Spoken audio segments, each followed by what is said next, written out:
वैसे तो मध्य प्रदेश विधानसभा चुनाव 2023 में भाजपा ने कांग्रेस को करारी शिकस्त देकर सत्ता में वापसी की है। इस बार विधानसभा चुनाव में कई दिग्गजों को हार का सामना करना पड़ा तो युवाओं ने जीत का परचम लहराया है। इसी में एक रतलाम जिले की सैलाना विधानसभा में भारत आदिवासी पार्टी के युवा प्रत्याशी कमलेश डोडियार ने जीत कर अपनी अलग पहचान बनाई है। कमलेश्वर की जीत के बाद शरवन में जिला पंचायत सदस्य चंदू मैरा के नेतृत्व में जुलूस निकाला गया। जुलूस में बिन बुलाए हजारों की संख्या में युवा कमलेश्वर का समर्थन करने पहुंचे और उन्होंने उत्साहपूर्वक जुलूस निकालकर जीत का जश्न मनाया, जिसमें कमलेश्वर के जुलूस में डूंगरपुर से आए भारत आदिवासी पार्टी के राष्ट्रीय महामंत्री कांति भाई और प्रतापगढ़ के विधायक प्रत्याशी मांगू भाई सहित कई भारत आदिवासी पार्टी नेता और कार्यकर्ता सरवन कमलेश्वर के जुलूस पहुंचे। कमलेश डोडियार ने बताया कि पानी, सड़क, बिजली सहित बुनियादी मुद्दों को लेकर चुनाव लड़े और कार्यकर्ताओं के कड़े परिश्रम और मतदाताओं के आशीर्वाद से जीत दर्ज की। Start 2 minute yes roll. Kamleshwar ji बताएं, आपकी जीत के क्या आधार है और किन मुद्दों पे आपने चुनाव लड़ा था? जीत क्या रहा था, हम लोग पहले लंबे समय से संघर्ष कर रहे थे, लोगों को जागरूक कर रहे थे, लोगों के हकों के लिए हम लोग संघर्ष कर रहे थे और हम लोग मुद्दे ले गए थे लोगों को, सड़क, पानी, बिजली, लोगों को पीने का पानी, सिंचाई करने के लिए पानी और बिजली सिंचाई करने के लिए, लोगों के घरों तक जाने के लिए ठीक ठाक रास्ते, सड़कें और शिक्षा, एजुकेशन। इस गांव के अंदर जो स्कूल वो ठीक ठाक नहीं है, तो कुछ बुनियादी जो चीज़ें होती हैं उसको लेकर के हम लोग शिक्षा, स्वास्थ्य और लोगों को रोजगार नहीं मिल पाता। पढ़ाई लिखाई लोग करने के बावजूद भी लोग पलायन पर जाते हैं मजदूरी करने के लिए, साहब पढ़ने के बाद भी लोग पलायन पर जा रहे हैं दिहाड़ी करने के लिए। तो यही हमारे बेसिक मुद्दे थे, इनको लेकर के क्या मुख्य कारण रहा है आपकी जीत के? मेरा मुख्य कारण तो हमारे कार्यकर्ता, मेरे संगठन और मेरी पार्टी भारत आदिवासी पार्टी के सारे कार्यकर्तागण इसका कारण रहा है जीत का, और गरीब तबके के लोगों ने मुझे बहुत वोट दिया साहब। चुनाव से पूर्व आपके ऊपर कई मामले लाद दिए गए थे।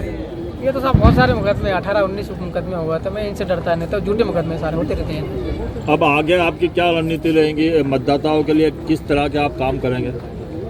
मतदाताओं के लिए तो मैं अब ज़्यादा अच्छे तरीके से काम करूंगा, हर व्यक्ति की बेहतरी के लिए काम करूंगा। सैलाना विधानसभा क्षेत्र की मुख्य क्या समस्या है और उसके लिए विधानसभा में आप क्या आवाज़ उठाएंगे? अभी यूँ देखें तो आदिवासी समाज जो है वो एग्रीकल्चर के ऊपर में, उसकी आजीविका जो है वो खेती बाड़ी पे चलती, मजदूरी पर चलती।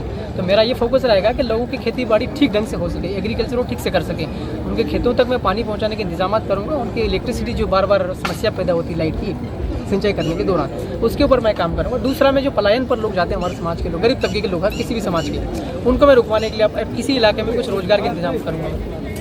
चूंकि आप निर्दलीय चुनाव जीते हैं तो आप रूलिंग पार्टी से अपना सामंजस्य कैसे बिठाएंगे? मैं तो सबसे बिठा लूंगा, मेरे लिए कोई डिफिकल्ट टफ नहीं, कोई सी भी पार्टी, किसी भी विचारधारा की पार्टी हुई, मैं अपना काम मतलब अच्छे से करूँगा, लोगों की भलाई करूँगा, सब पार्टी से बातचीत कर लूँगा। हमारी पार्टी से चुनाव लड़े हैं और उन्होंने भारी बहुमतों से कांग्रेस बीजेपी को हराकर और एक आईना दिखा दिया है कि 1952 के आम चुनाव से लेकर आज तक कांग्रेस और बीजेपी ने बारी बारी से राज किया और आदिवासी इलाकों में आदिवासी, दलित, ओबीसी, माइनॉरिटी और जनरल वर्ग जो भी गरीब तबका है उनके साथ में शोषण, खिला, अत्याचार, अन्याय किया, उनका मुंह तोड़ जवाब दिया है। और कमलेश्वर डोडियार एक आवाज़ है जो विधानसभा भोपाल के अंदर गूंजेगी और पूरे मध्य प्रदेश के 46 एमएलएज हैं, उस एमएलएज के मुंह पर भी तमाचा होगा, क्योंकि वो एक आवाज़ बन के उभरे हैं। जो हमारी डिमांड है बिल प्रदेश की, वो आवाज़ भी वहाँ उठाएंगे। और 5वीं अनुसूची की जो आवाज़ है, जल जंगल जमीन की जो आवाज़ है, जो यहाँ की कटाई हो रही है, जो यहाँ के वनों की कटाई हो रही है, जो यहाँ के पर्यावरण प्रदूषण हो रहा है और यहाँ के जो खेत बिक रहे हैं और यहाँ पे जो शोषण, अत्याचार हो रहा है, आदिवासी हो, चाहे दलित हो, चाहे ओबीसी हो, जिनके ऊपर रोजाना बलात्कार, रेप हो रहे हैं, वो आवाज़ बनकर हम लोग उभरेंगे। और हम लोग एक सड़क तक लड़ रहे थे, लेकिन एक आवाज़ आपके सदन तक नहीं थी, वो आवाज़ हमने पहुंचाई है। और भारत आदिवासी पार्टी हमने नया रजिस्ट्रेशन करवाया है, बाकायदा रजिस्टर्ड पार्टी है।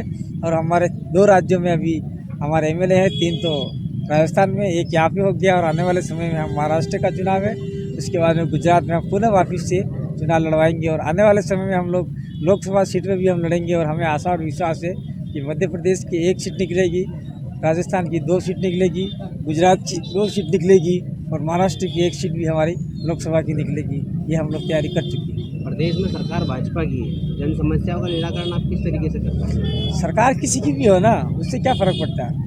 जो फंड आता है वो फंड सही तरीके से इम्प्लीमेंट नहीं हो पाता है। जैसे मान लीजिए सरकार किसी कांग्रेस की है, चाहे भाजपा की हो, एक बार राजीव गांधी ने कहा था, मैं केंद्र से 1 रुपया भेजता हूँ और जनता तक आते आते वो 4 आने 10 पैसे तक बच रहता है। तो पैसा कोई भी सरकार बन रही हो, वो केंद्र से आपका पैसा आता है 1 रुपया, लेकिन आप तक आते आते वो 10 पैसा भी नहीं रहता। तो वो कमीशन खोरी, भ्रष्टाचारी ऐसा करते करते हमारे तक 5 पैसा नहीं आता। तो हम चाहते हैं कि आम जनता तक वो पैसा पहुँचे और आम जनता का विकास आराम से हो सके, ये हमारी मंशा है। इसलिए हमने पार्टी का गठन किया है। यहाँ पर जो हमारे विधायक की जो जीते हैं कमलेश भाई भारत आदिवासी पार्टी, और सिलेक्शन पंडाल द्वारा सभी भाई ने जो हमारे जाजम ने तय करा था, और जाजम ने पहले भी जो 4 जिला पंचायत बने थे उसी टाइम से निर्णय हो चुका था कि इस बार हमारा एमएलए सब बनेंगे। तो हमने सब माता जी बैठक हुई थी, गढ़ के माता जी वहाँ पर जाजम बैठी थी और जाजम ने फैसला करा और कमलेश जी को हमने उम्मीदवार बनाया और कांग्रेस बीजेपी को पछाड़ दिया और भारी मतों से यहाँ की जनता ने कमलेश जी को जिताया। आप 4 जिला पंचायत सदस्यों का अहम रोल था, किस प्रकार से आपने जो प्रचार की सामग्री जुटाई, किस तरह का संघर्ष करा था?